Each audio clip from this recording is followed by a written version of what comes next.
name is Elizabeth. I work at the Santa Ana Public Library, My name is Zolman. I work at the Santa Ana Public Library as well. and we're here with Monique Rosales, who worked at the Santa Ana Public Library up until recently. She retired. Can you tell us your name and where you were born, please? Oh, surely. My name is Monique Rosales. I was born in Santa Monica, California. I was named after Santa Monica. But Monique is a little more glamorous, I guess. My mom liked it. That's what's my name, Monique. But everybody calls me Monica. And I say yes, yes, and I understand. I was raised, I was in Santa Monica for a couple of years. And from the age of 2 to 7.5, I was raised in Guadalajara in Mexico. So five formative years. Well, they're all formative, but that's really important. My first language effectively was Spanish, although sure my parents spoke some English in Santa Monica. Yeah. And then I came back, our family came back to Santa Monica, and from the age of 7 to about 8, stayed there, and then we moved to Orange County. So I grew up in Orange County the rest of my life. I've been here since then. My father is originally from Guadalajara. My mother is Panamanian. My father was born in the United States, but since a little guy raised in Guadalajara, and his father was born in Guadalajara. So he's a second generation or third Guadalajaran, so to speak. Guadalajareño? I never thought about that. They met here at a Christmas party. It was a social event, and my mom's friend said, "Oh, come to the party," you know. And during the party, they mingled, and she met my dad. My dad met her, and it was pretty much love at first sight kind of a deal. And they married 6 months later in Santa Monica, in LA, actually. Yeah, I know. So I'm tricultural. I'm Panamanian, Mexican, and American. But I call myself Mexican American, but I do have a Panamanian 1/3 deal going on. I have a medium-sized family. I have, let's see, I have 2 sisters and 3 brothers. Yeah. And they were all born in Santa Monica. So right after my little brother was a baby, my dad wanted to return to his home because that's where he grew up. And he wanted to, he missed home and wanted to go back. You know, he grew up in Guadalajara. He came here when he was about senior in high school, which must have been difficult for him. He went to St. Monica's Academy. It is a private school in Santa Monica. And then I think he went to Santa Monica College. Then he got his degree at UCLA and made his fortune or whatever here, if you want to call it that. And then by the time he must have been about, I have to do math, early 30s, went back to Guadalajara. Mm-hmm. I remember we used to go to Acapulco and Puerto Vallarta, so that was really nice. And forgive the ringing. Yeah, we used to go to the ocean, and we used to rent a little hotel with a pool in. You know how they have the pool inside? You know, that was so cool. And I remember when I came here, I thought, oh, this rain is really cold. I was very shocked. The rain wasn't that cold in Guadalajara. And they had real weather over there in California. If you get a thunderstrike, right, it's the end of the world, you know. But in Guadalajara, you would get thunderstrikes and, you know, storms, and yeah, it was more fun. And we used to go to restaurants all the time. Everybody knew everybody. My dad and mom had a wide circle of friends. You know, here it all stopped. That wasn't the way it was. Yeah. So it was a shock. So. Not long. I guess when you're a 7-year-old, you don't really remember many of the details, especially if it's a hard move, because, you know, you're being told you're going to another country and you don't speak the language. My mom speaks fluent English, though. I didn't know too long. I could have known, but to my recollection tells me it wasn't too long. Yeah, it was very sad for me to move. Well, my dad had his business emphasis kind of changed, and so he was going to have business in the United States and abroad. So, um, and in Mexico, I guess. So he wanted to come back here for to how would I say this? Continue growing financially, and the opportunity presented itself here. So he came back. We came back. Yeah. So when I moved back in 1970 or so, this is a new land to me. This was a new country. This was the United States. Okay. This wasn't home. Mm-hmm. Guadalajara was home. Mm. Yeah. I didn't speak English. I was starting to learn English at school in Guadalajara. Yeah. Interesting. My older sister was 10. So it was 10, 9, 8, 7, 6, 5, and 3.5, 4. We're all real close in age. Yeah. I think the two youngest brothers basically are enculturated from the beginning. They don't even remember living in Mexico.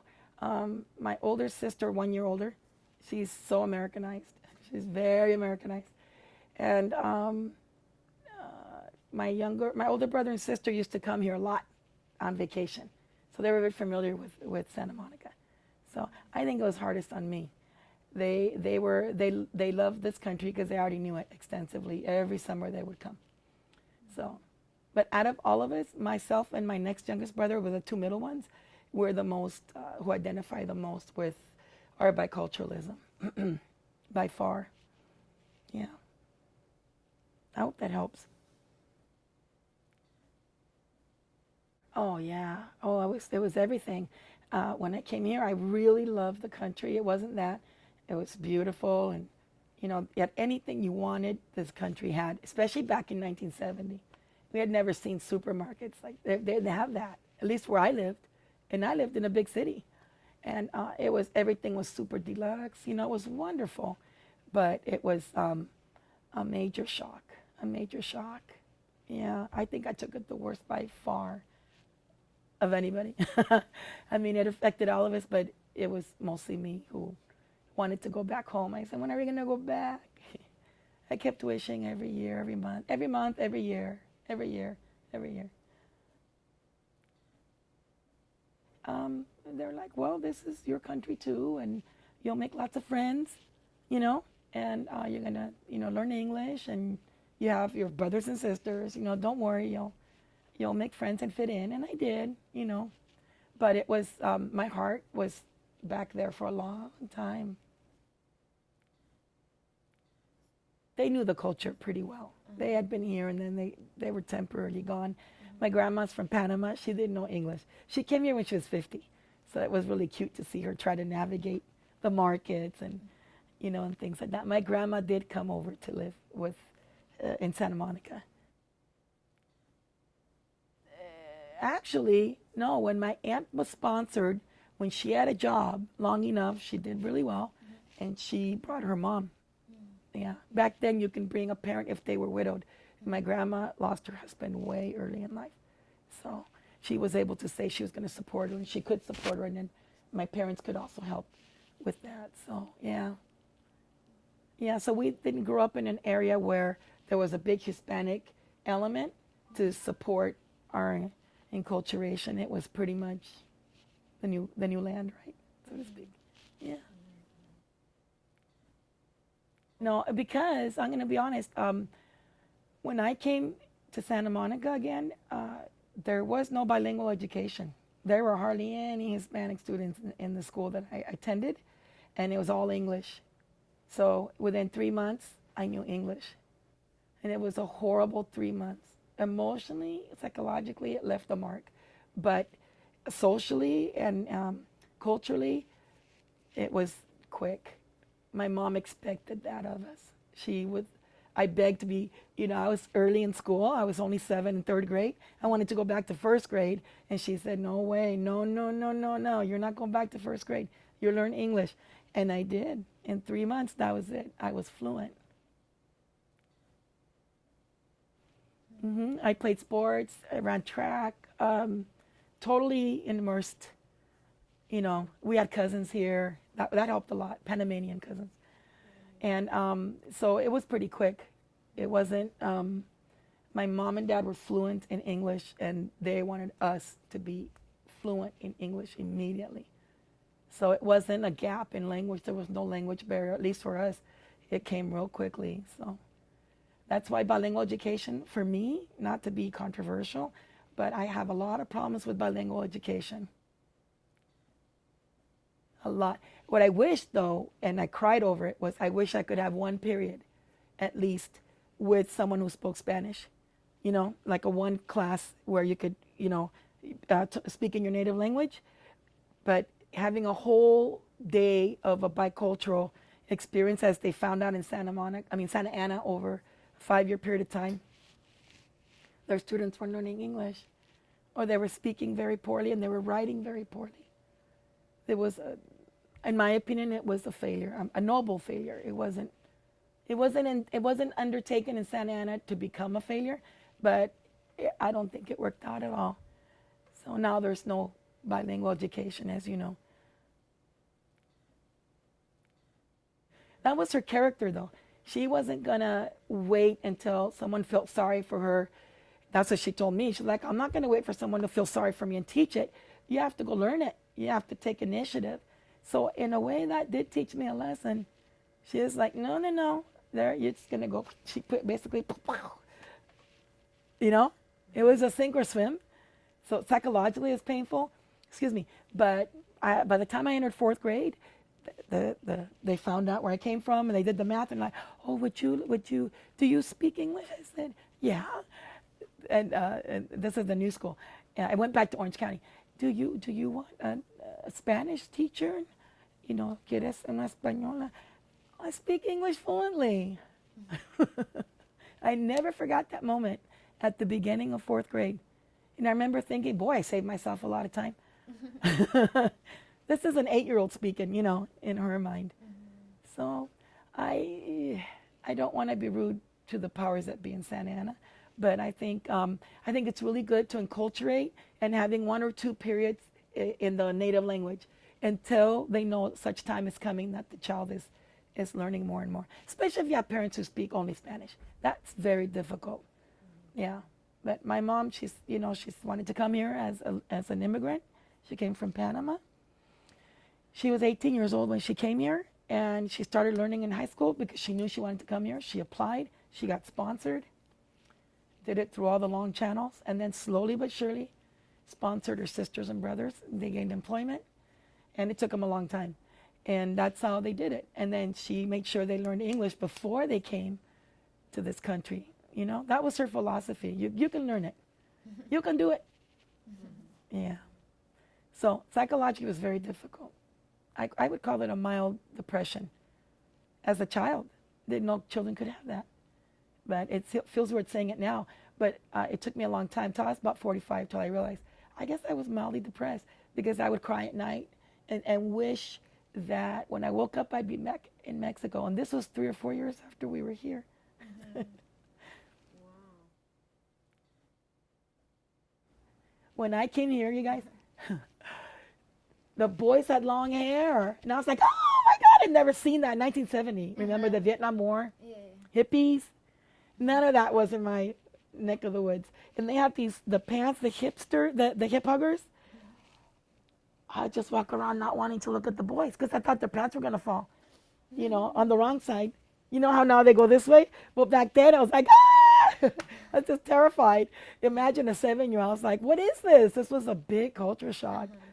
It's not like right now where it's, pretty mellow. Yeah. Oh my, that was one of my biggest memories, thinking the boys look like girls and they show their bodies, which was really strange. And the girls wore makeup, and not in Mexico. And I remember thinking that sense of community was missing. It was really lacking. The only sense of community you got was when you were in school. But when you went home, people just, it's like the way it is in California now. I'm used to it, but, maybe they'll nod to you. But in Santa Ana, it's awesome. in Santa Ana. If you say hi to a stranger, they're not gonna, keep, oh, hola, ¿cómo está? Bien, bien, bien. So that's what I like about Santa Ana. I miss that a lot, that sense of community, that belonging in community. Well, Mexico is that way. It's very warm culture. Well, we were in Anaheim. No, I'm sorry. We moved to Anaheim, but I went to school in Stanton. And then we moved to, Tustin. And then we moved to Lake Forest and then Mission Viejo. So we kind of went to the north, the middle, the south, because it was actually cheaper, believe it or not. There was nothing out there. It's just so many hills and some new things. And it was so cheap. We moved out there because it was cheaper. 72, 73 is when we really went to Lake Forest, and the houses were so cheap. Oh my gosh! But and then we moved to Mission Viejo, and that's where we were for about 5-6 years into high school time. I went to a lot of high schools, because they were just building all those schools, so they kept busing us as the schools were being built, So. And when I was in school, I hardly knew any Hispanic students, even in Orange County. A little bit in Stanton. Yeah, in Stanton there were some Spanish-speaking students. And then after that, it got less and less the farther south we went. So it was definitely South Orange County. Since we didn't have relatives coming over to visit very often, and we weren't going to Mexico, this was the new reality. And I think that's what made me sad, was that it was yanked, and it was never like I couldn't go and visit, like I'm doing right now, because I just became retired here from the city of Santa Ana. I couldn't go and visit and return them and back and forth, and so that was taken away, and it was very difficult for me to deal with. But my brothers and sisters seem to do much, much better than I in dealing with it. Yeah. So I didn't have that tias and tios, and that was my mom's side, the Panamanian side. So then when I came to Santa Ana to work, all of my friends would say, "You're gonna have, this and this and this food," and I'd be like, "My mom's Panamanian. She never cooked Mexican," So it just kind of became a running joke, like tripas, oy, I can't. Lenguas, oh gosh, right? Cabecitas and all of that. Because we never went to mercados, we didn't have Santa Ana. We didn't live in Santa Ana. We didn't live in that community. So, I was proud of being an American. I love the freedom of speech that I don't know about now as much. But it was a great country, because we knew that in Mexico, the government ran a lot of things. Even then. Well, it's always been a problem in Mexico. But even as a 7-year-old, I was aware little by little that things weren't, here you had a lot more freedom and you were respected more as a citizen. That I could tell you. I'm a very political person, and I could tell right away, wow, people can say what they want. That's pretty cool, So it wasn't like I was able to recreate the culture here, but it benefited me academically and culturally. Absolutely. I cannot tell a lie. Ironically, I have family there, and I will be going now that I can have the time. But, like they say, you should travel when you're young, right? Because after a while, going to Panama is a long trip. It's in the Caribbean, and it just became one thing after another, and you got caught up in life. And all my family would come visit from Panama over here. But we never went over there. It was kind of weird. We never went back to Mexico, ever. I only went to Tijuana once or twice. That's it. Tecate. That's it. Never went back, and never went to Panama. I know. It's weird. I have friends whose family members, they go and visit in the summer. Yet I have these 5 years from Mexico that have stamped me, but people look at me like I'm not Mexican. You know what I mean? Yet I'm the one who lived there, and they just visit. I found that to be very painful. Because my mom and dad we didn't have that extended family here. And again, back to the food and things like that you can relate to. Or do you know that singer? Oh, look at that song. My parents didn't listen to popular Mexican music, even Panamanian music. So it became almost like, well, you're too white. You can't be Mexican. Are you Mexican by blood? Then I would get that question, are you Mexican by blood? So it was like a test, a constant testing that you're not Mexican or you're not Mexican enough. And yeah, that was weird. And then I stopped. I don't have to prove myself to anybody, you know? So it's weird though, because when you're bicultural, I mean, really bicultural, you know what it's like to live in two countries. Um, it's, you feel not all one way and not all the other. It was really difficult. Until I was about 30, I felt not quite American enough, more Hispanic. So coming to work in Santa Ana helped fill that need, you know, to reconnect with Mexico and reconnect with, I came to the city of Santa Ana. The real reason was to help people who didn't speak English. That was the real reason I wanted to work here. Boy, that was very difficult. I was so mean to my parents. They would speak to me in Spanish and I'd start answering in English. So rude of me. It just drove my mom crazy. So what I did, because I did have that tenderness for, you know, Mexico and my heritage, I said, you know, this is slipping away from me quick. So in high school, I made the decision to take 4 years of Spanish in high school.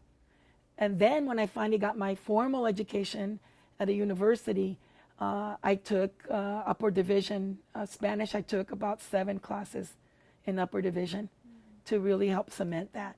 But then I was always speaking Spanish here, and that helped me bring it back up to speed too. But I always wanted it to be at a more advanced level, you know, and not till recently that it actually improved, you know, where I could read literature and not go, oh, it's learning away from me, you know. Yeah, so yeah, it's kind of interesting. It's kind of interesting. So I came here, and I wasn't Mexican enough, but I was out there, and it was like, I can hear your accent a mile away. Where are you from? I would always get that asked that. You from New York? Are you from Puerto Rico? Not Mexico though, but always I have that accent in my speech patterns, you know. And I said, no, I'm Mexican. You're Mexican? So how do you tell somebody, you know? My dad, like I said, was born here, but his father was born in Guadalajara. And his father came, I hope I'm saying this correctly. His father came from Spain, or his grandfather did.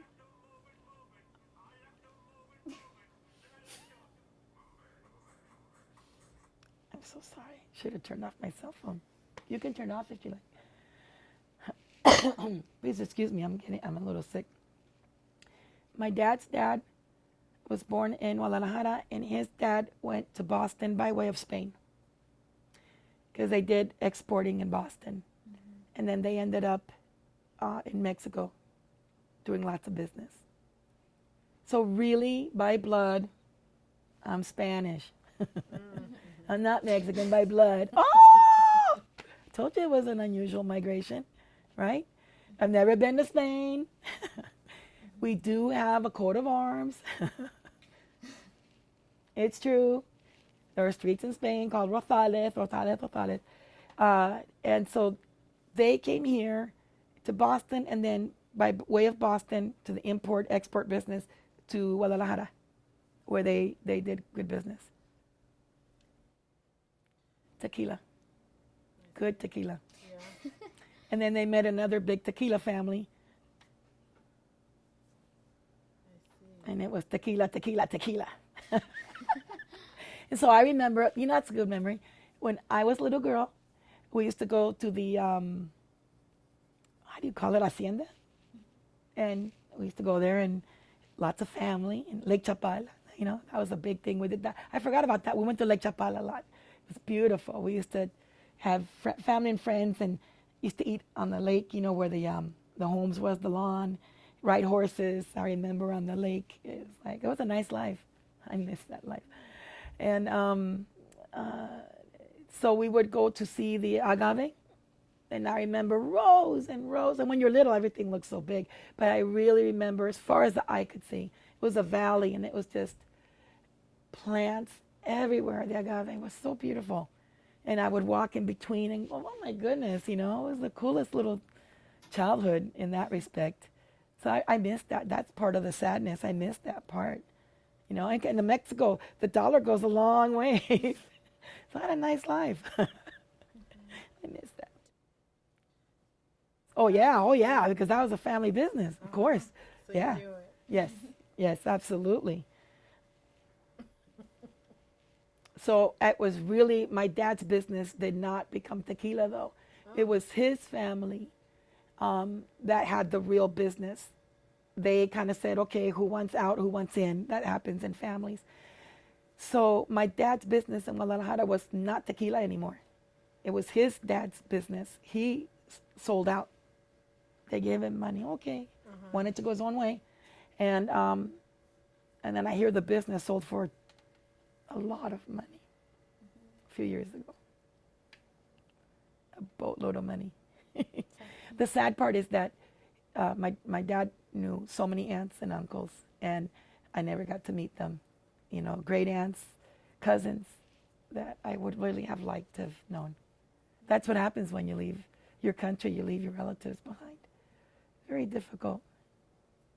So my brothers and sisters, I think they don't think in those terms, but I do. I think of the life that I not could have had, but really could have had. What would it have been like to have stayed to what? That's what really hurt me. You know, the depression came from what would it have been like. So I had to come to terms with it wasn't going to be like it wasn't going to be that way. This is the way it is. You know, yeah. But being an American is awesome too. So, not gonna lie. You feel really protected. You can say I'm an American citizen, and you know if something happens, your country is protected. I mean, you got an Army, Air Force, Marine, Navy. I mean, this is the country that, at least until recently, last 10 years, nobody messed with. I mean, this is the number one world power. So when you know, that's the part that I was like, that's pretty cool. Me like that part, you know. I cannot tell a lie. And the whole world wants to be an American. Not the whole world, but a lot of the world wants to be an American. But thank God I'm bicultural. I was able to really respect people who were foreigners, not just Mexican people. I made lots of friends with people of other cultures because of that outsider perspective. I always went with shy people and always with people who were foreign and didn't know English. Like in school, I would try to at least know them, but if not, make friends with them because that was a painful experience. So, yeah, that made it was a good painful experience because it makes you really empathic. You know, you really sympathize with people. You don't take it for granted. You know, it's a tough journey leaving your country, and people don't think about it. So, yeah, so that's what happened with my dad's side of the family. So when we left, we left. My dad kept in touch, but we never went back. And my mom's side of the family, her dad died when she was very young, and her mom had 8 children to raise by herself. So it motivated my mom to learn English and come to the United States. So, yeah, that was very difficult for her. So I know the food, but I really wish that I had known more of my Panamanian heritage. You know, when you're a kid, you take things for granted too. So I really am Mexican American in my heart. The Spanish thing runs through it, but the Mexican is what runs, you know, right there. It's fun. And my dad loves mariachi music. My mom thinks it's Llorona music. She doesn't like the sad ones. She's like, I don't like the Llorona music. I'm like, oh, that's so funny. You're cracking me up. But, you know, my dad's heart is in Guadalajara. Always has been. Always will be. Mm-hmm.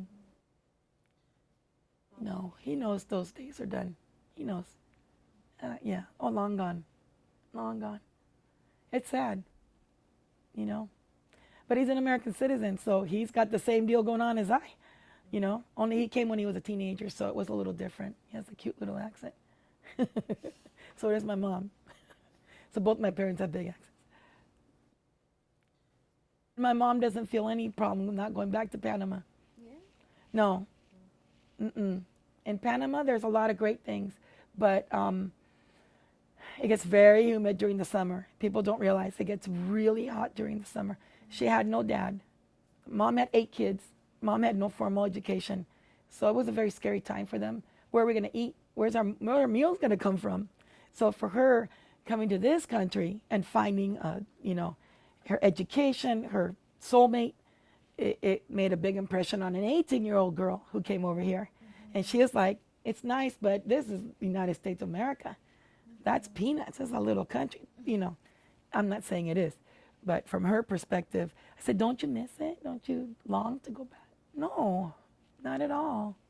None of my uncles really, they visit, but this is it, baby. Well, my grandma would tell me that there was a lot of political turmoil in Panama. And I believe my grandfather, he was very political. So we don't really know. A lot of horrible things happened in their side of the family. And a lot of them were politically motivated. Can't really get into great detail. But that's very sad. And I guess that would make my mom not want to go back as well. Yeah, this is the kind of country where they don't commit coups. You don't get people stolen at night, like in South America or Central America. And in Mexico, I'm sure now. It's very sad, but I guess, right? They do steal people.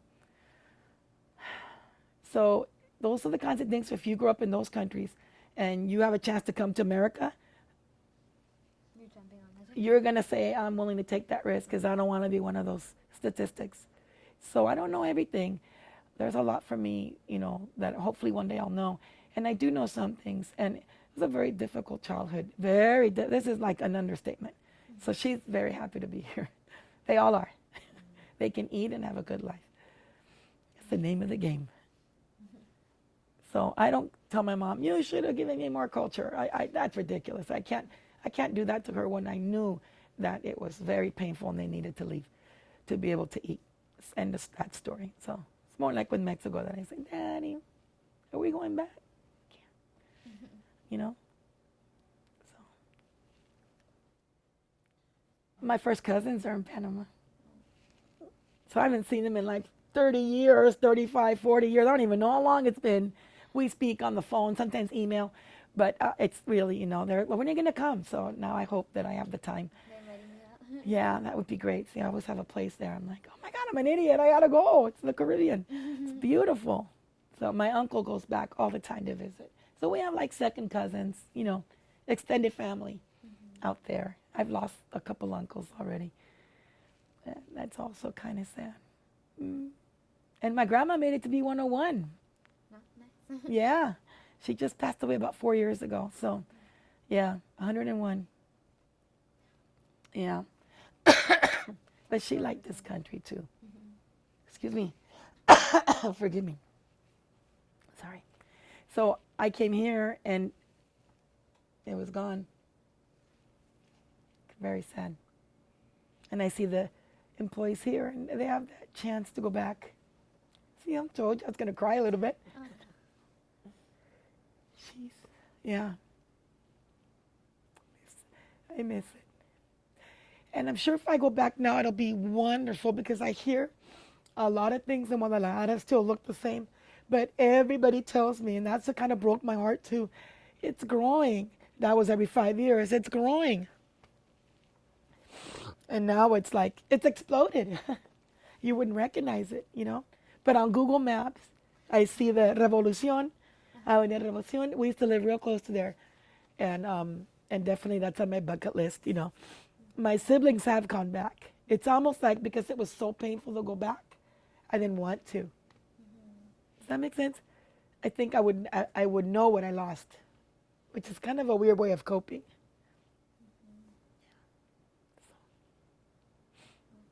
But the others don't. Yeah, I'm sorry, I don't mean to cry. But yet I don't go back. Not yet. But I mean, it's a for sure. It's like, I'm over it now. It's time to go back and see my lindo Mexico, right? Like they say. And I'm gonna get stairs, being a abuelita with chinitos.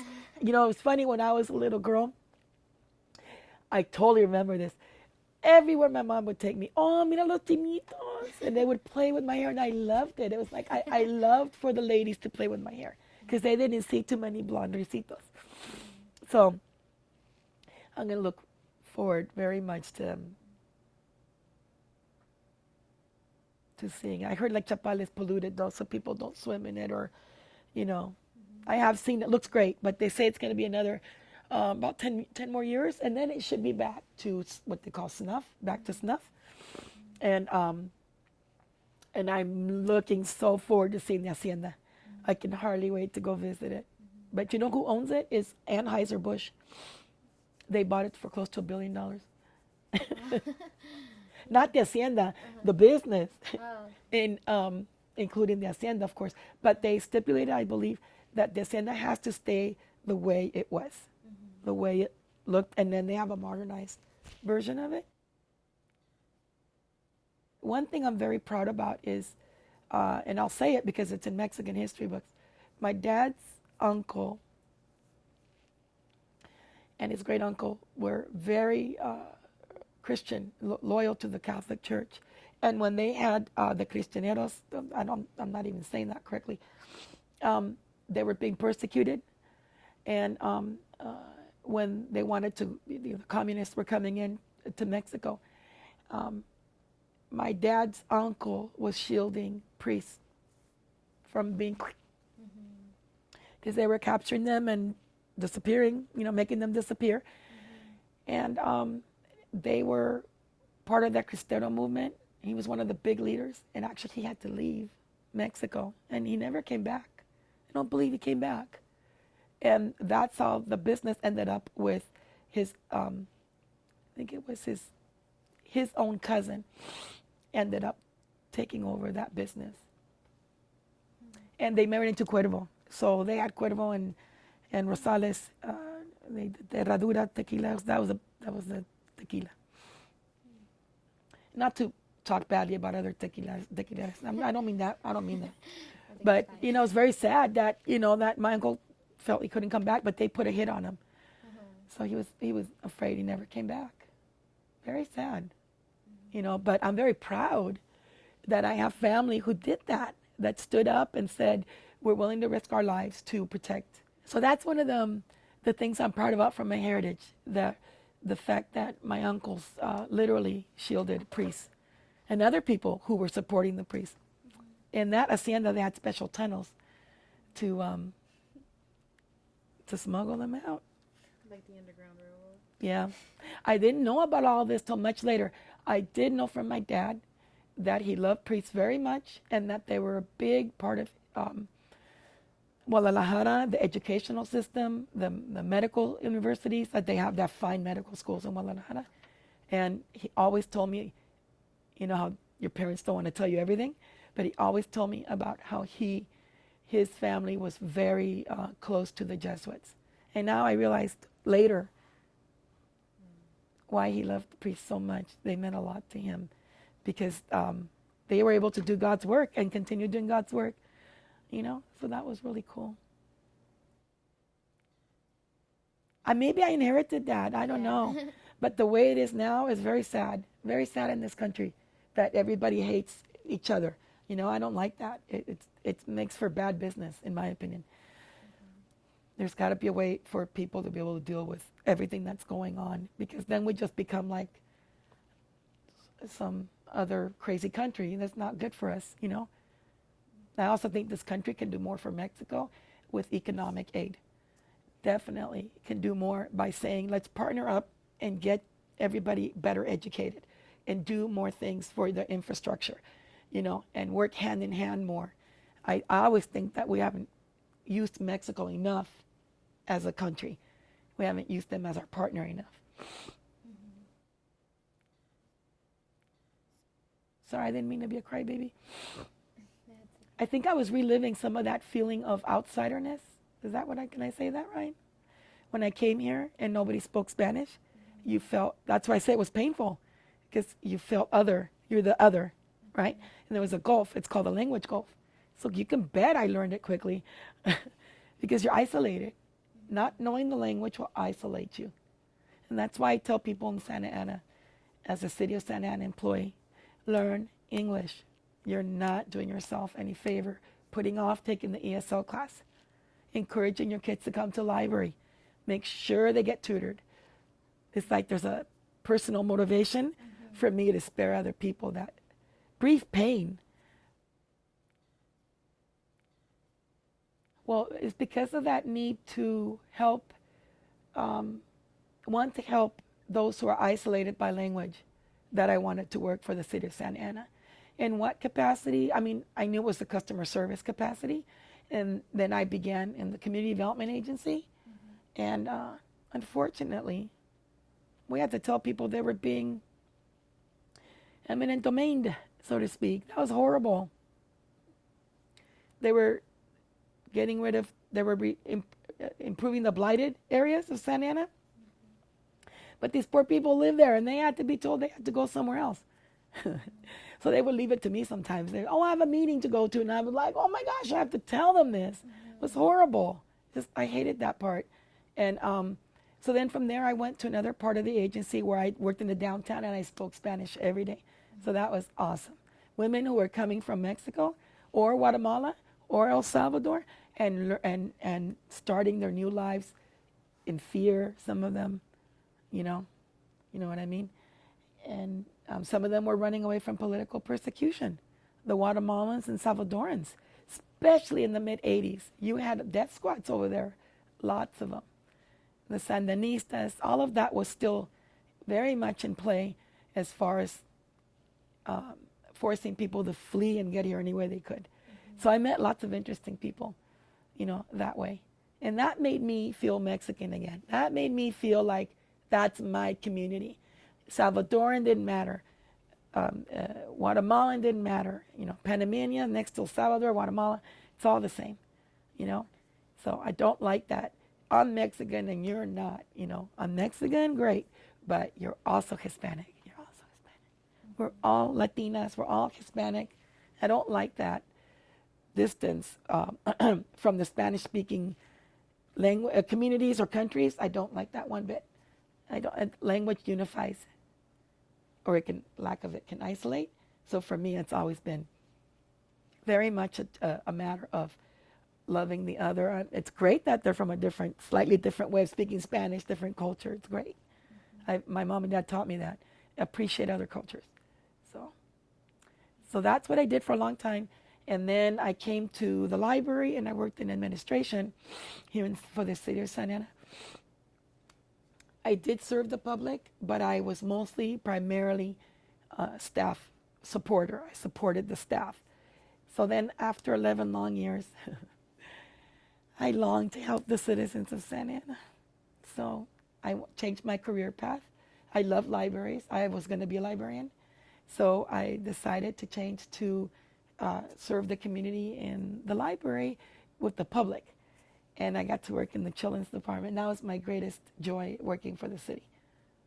I got to meet people just like me, who were just getting here, who were scared, who were, where do I learn English? What can I do? All kinds of things, And that really filled my well, in a good way, wow.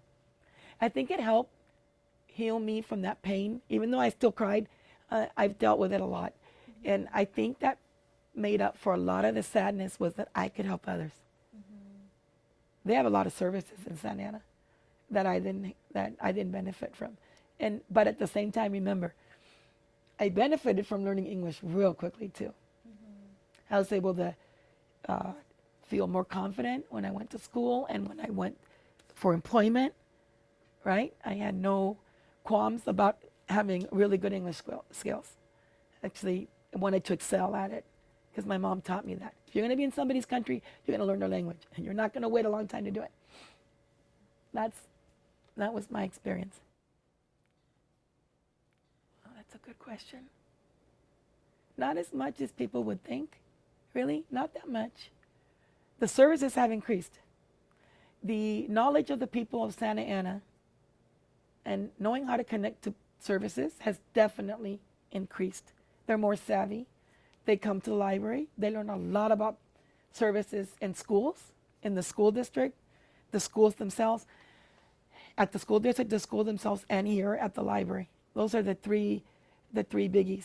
And church. The churches really let you know what services are available. California is a very generous state. A very generous state. Because remember, by the time I got to school in Stanton, they were worried that I didn't speak English. So that was cool. So Orange County was definitely much more hip than at least Santa Monica. Maybe LA had a lot of, other places like the city of proper, because Santa Monica is a city of its own. But the people who come here, they have so much more support and services. It's wonderful to see that. And I played a part in encouraging them. So that's the happy ending, So in a way, that pain has made me a better person. Not in a way, that pain has made me a better person. Because I really know what it feels like to feel isolated. Yeah. In a country, you're supposed to be your own. One of my biggest influencers was the library in Santa Monica. One of the eye-opening experiences was that libraries were a special place. I went to Santa Monica Library, didn't speak English, not yet, and this wonderful librarian knew that I didn't speak English, so she said, sit here. I remember she was blonde and white-haired, older blonde lady, real pretty. And she said, I'm going to play you something special. Okay, what does that mean? I could tell what she was trying to tell me. So she shows me this album of Big Bird, and she puts the record on, and I listen to these awesome songs. Can you tell me how to get to Sesame Street? And I felt so welcomed. I knew the library was a place where I could be part of that space, that public space, where in school I didn't feel that. But I felt that way at the library. And so I developed a huge passion for books, huge passion for films and books. And so my English just increased. They didn't have Spanish books. That was kind of good for my English skills, right? But they say you can lose your language skills almost as quickly as you gain them. That's a big problem. A lot of kids here don't speak Spanish. I deal with that a lot too. So I counsel the parents, gotta be mean. Hazles, tienen que leer en español. This library has the coolest collection of bilingual books, Spanish, English, and Spanish. No other library can touch the Santa Ana Library for its collection for children's Spanish language, bilingual, and the adult collection is out of this world. My friend Ana Maria Schiavi, the foundation that she built was amazing. You can't get collections like this in any other libraries in California, I'm sure. You cannot match the collection here. So I really encourage the families, because I know how that feels. And I tell them, your kids are going to lose it. And thank God they listen. Oh, yeah, because, I'm sorry, at the library, because that one lady with the record, with the headsets, put it on me gently. She just took care of me. She knew that I was isolated. And it was like magic. And I told my mom I want to come back, And I came back and she remembered me. And she knew what to get me. And I would look around and see books. You see? And I knew that if I understood the music, if I was starting to get the words a little bit, then I was going to start understanding the books. You see? And when you hear English 8 hours a day, or 6, over and over, even though you're crying because people are staring at you going, you look like a white girl, but you don't understand a word. People would talk at me and their friends would be laughing while they were talking at me. Like they're making fun of me. Sad, isn't it? They're like, blah, blah. It was like blah, blah, blah, blah, blah. And then they'd be laughing. Like, you don't understand the word we're saying. You know what I mean? It was like that. That was the hurtful part. But I realized, this is a neat land. Like in Beauty and the Beast where she says, ooh, look at the beast, gives her all those books. That's what it was like. Because I knew I was going to learn to read them. It was that certainty. My mom said, I'm going to take you to the library. My mom introduced us to the library. My mom knew already. She had confidence. I was the one who lacked the confidence. 7 years old. Of course you're going to lack confidence. And my mom was right. 13 or 14. Yeah. Because I think, what really helped? That's a good question. Because now that you say that, that's right around the time I started taking Spanish in high school. I didn't think about that. So you kind of resolved. I haven't totally resolved it. You saw the tears. But you started. Oh, yeah, I dealt with it a lot. I would talk to friends, other people who'd been through the same thing, not quite as painful as mine, but I would meet people who were 7, 8 years old coming the first time here and thinking, you're not so special. Other kids are going through that. And I read in psychological research has said that from 7 to 10, that is the worst age to move a child to another culture or country. That will affect them the most. Somehow my sister is only 8. She got away with it. I don't know how. Not in a bad way, in a good way. She was not got away with it, but she didn't get that stamp on her. And my older brother and sister knew the United States already. And my younger ones don't even remember. So pretty much, but my brother Roberto, he's lived for the last 20, 25 years near the Mexican border. His identity as Mexican is strong too. So we have that in common. He loves living near Tecate, and now he lives in a place called Jamul, and that place is really near the Mexican border too. And he has friends in Mexico. So he has green eyes, red skin, but he has a lot of friends who are Mexican American or Mexican. So that's been kind of nice to know that he's embraced that other culture that he forgot about. That helped heal me too, because we had that in common. And I did cry. I did admit it to my older sister, because she went to live in Barcelona for a year. She loved it, and she was very good to me. She's wanting to tell me that you were this upset for so long. I don't know how to tell you. So she helped me heal my heart a lot too. Yeah, I feel much more. I can be one, or I can be both. It's not an isolated feeling anymore. It's melded. Definitely has melded. I feel like I have a stream of one water in the other. If I want to be wax poetic, I can be both. If I never set foot in Santa Ana for the rest of my life, I'm still Mexican. And if I, don't go to a totally American town, I'm still American. I don't want to have to pick. There's no reason to do that. It really isn't. So I got my language back, and that was what I did for myself. That was part of my healing. When I went and took it at UC Irvine, I took tough classes, literature, seminars, and it was really a great experience for me. So I got to heal that a lot. I think it's that little girl in me that still hurts a little bit, but she knows that. She knows I did something to help that. And I'm going to Guadalajara, so I'm really happy about that. Yeah.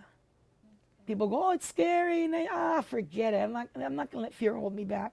There's no reason. They're not, you get kidnapped, you get kidnapped. Seriously. Same. You know what I mean? That's what everybody tells me. You're gonna get kidnapped. I'm like, I'll tell them in Spanish, yo soy mexicana, leave me alone. Déjame en paz. Me no American. No. You know what I mean? I just said, you can't live in fear. When I go back, I'm going to the hacienda, definitely. Yeah. When I go back, I'm going to my old school, because I went to I went to Catholic school. I loved my 3rd grade school. I loved my teacher. That was part of the heartache. I loved my teacher. So I want to go back and see some of the sites that I remember. There are some restaurants that I remember too that we used to go to a lot. And I want to go back to the hacienda, that's for sure. I want to see it. Yeah, and I might go, I don't remember this, right? You don't know. And they say it's changed so much. But my school supposedly looks the same. The convent, everything's still there. I like Catholic school, by the way. I hear all these people saying sad things about their Catholic experience. I'm like, I love Catholic school. I love the nuns. Had no problems with them. It was great. You're special. That's what everybody tells me. I'm like, I have no trauma. I have trauma. A lot of people do. 12 years of trauma. I hear that all the time. So I'm like a Miss Goody Goody. I mean, come on. I loved it. I got in trouble. Who cares? That you're supposed to get in trouble. I was a total tomboy. So I got in trouble all the time. So anyhow. When I grew up, I wanted to be a writer. A writer? And that's something I'm going to definitely pursue. Whether I fail or flop, who cares? Because now I have income. Because I just retired from the city of Santa Ana after 31 almost years. 30 and 3/4. I had to look in the camera and say that. And humor helped me a lot too, right? And I found a good sense of humor. Not that I have a good sense of humor, but I found a lot of humor. Thank you.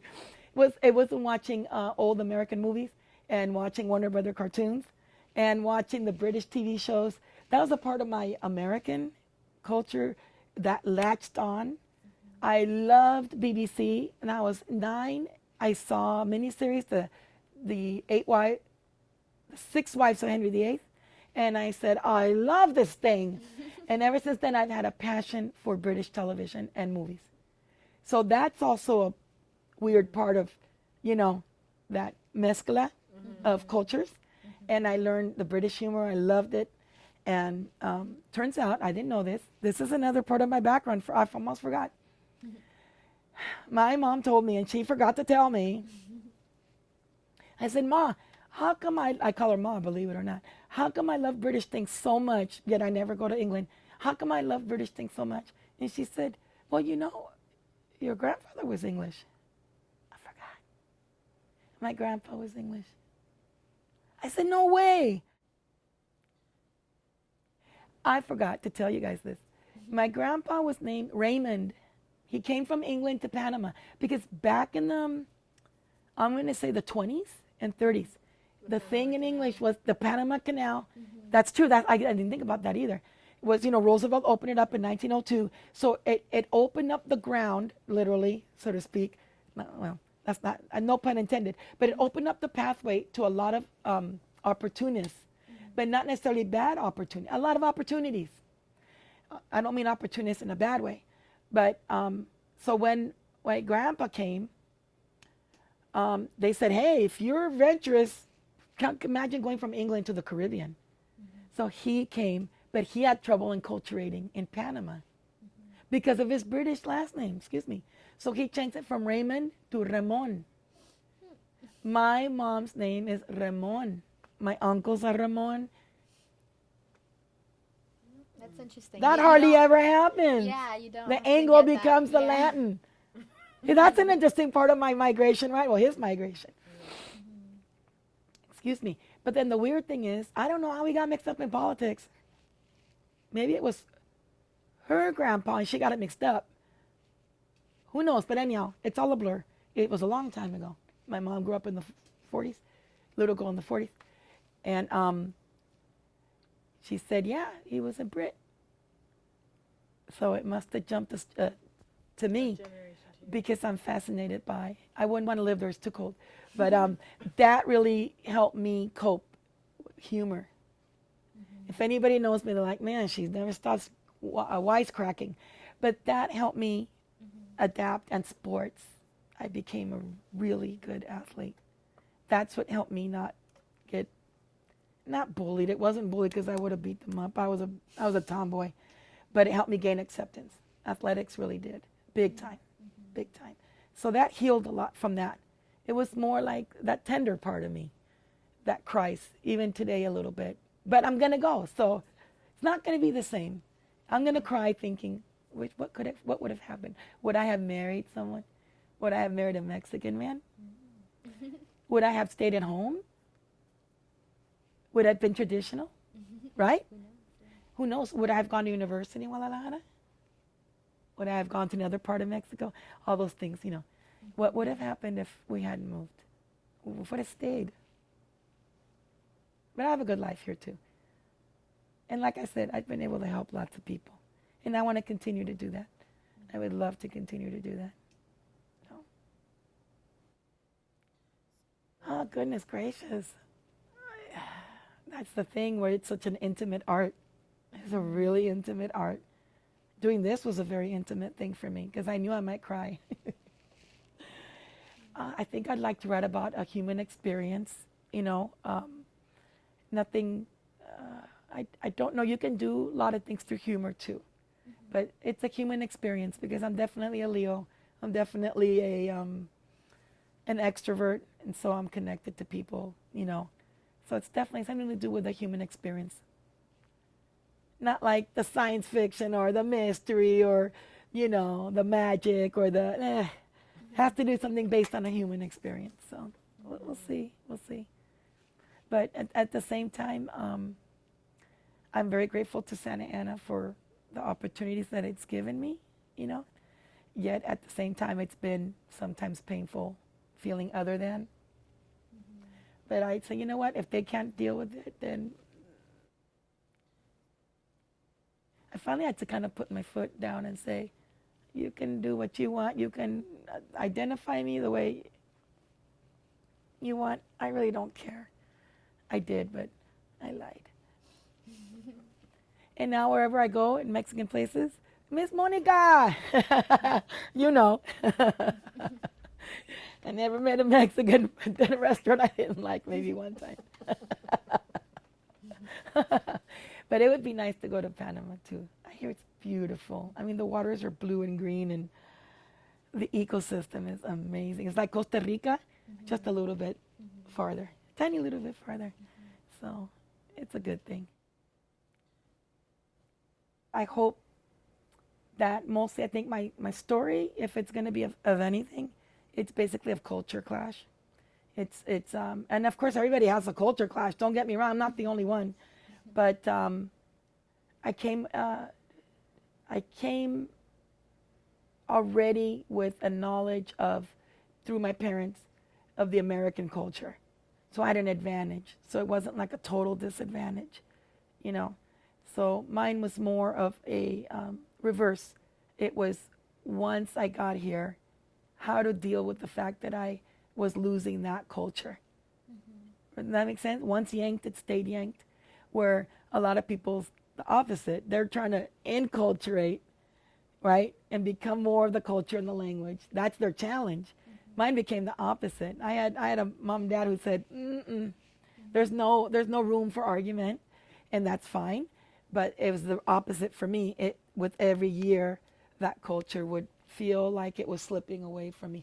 Not because my mom and dad didn't speak Spanish to me, nothing like that. Never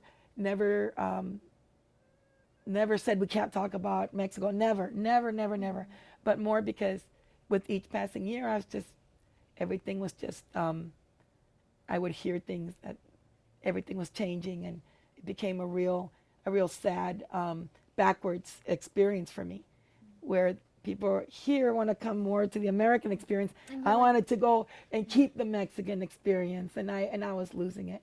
But I made that decision as a teenager, as a 13, 12-year-old, that I was like taking it too far in a way, because I knew that hurt was still deep down, always lying there. And I decided to own it more. My mom and dad were very happy when I decided to do it on my own. They didn't even say, are you going to take Spanish? They were very happy. And boy, their English got better as a result, because we always were, not speaking Spanish anymore. So now it's wonderful to be able to say that I'm bicultural, and I love other cultures too, though. And we're all influenced by all cultures. I don't like those walls and barriers. So I hope that as people come in, they want to get more cultures too. I feel a resistance sometimes. I don't know if you do personally, to, they can come, but they're still the other. I want them to feel like they're the other, but they're also part of the new. Because that's what I always wanted for me.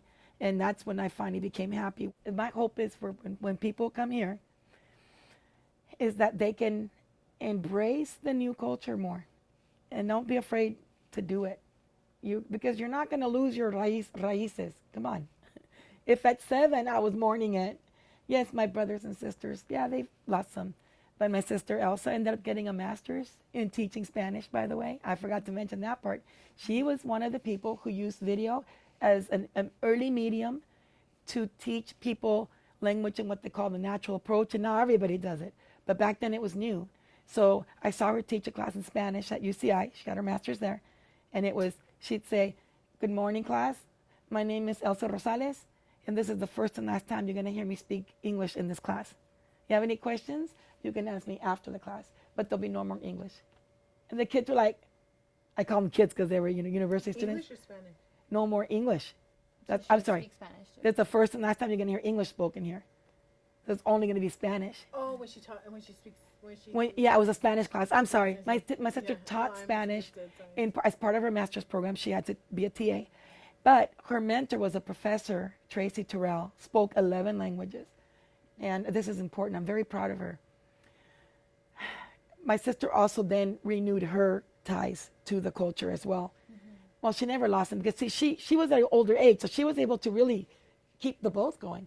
But she had a mentor, Tracy Terrell, and he and his partner, his professional partner, Wolf Vogel, they decided to teach Spanish with no English. Somebody else had already thought of it too, but they were refining what they call the natural approach. So my sister's master's thesis was a video thesis showing how you can instruct someone in doing so using the natural approach. So it was an instructional video, which is very unusual, a video master's. So I'm in the video when I was, I looked like a little kid. My brothers and sisters are all in the video, and she's teaching Spanish that way.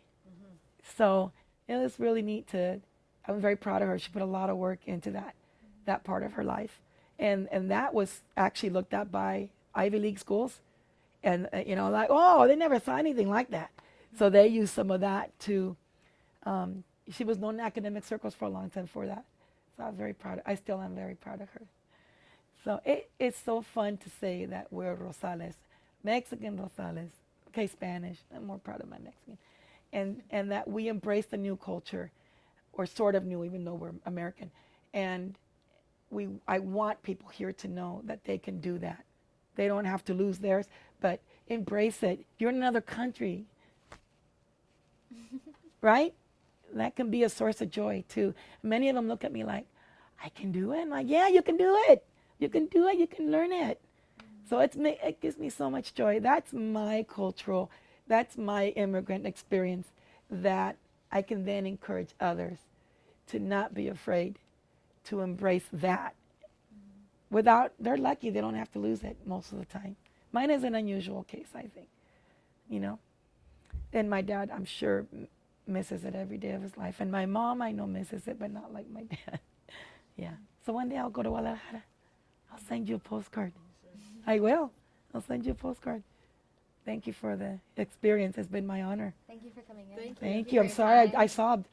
No, it's okay. That's lovely. It's Thank part of the you. experience. Thank you. Yay. All right. You should have said it's been an hour. We lost track of time. I think we're done. It's okay. Yeah, I think it's fine. Oh, I'm and, personally not offended by staying. I know, but it's a lot of work for you guys. You got a lot more video to cut.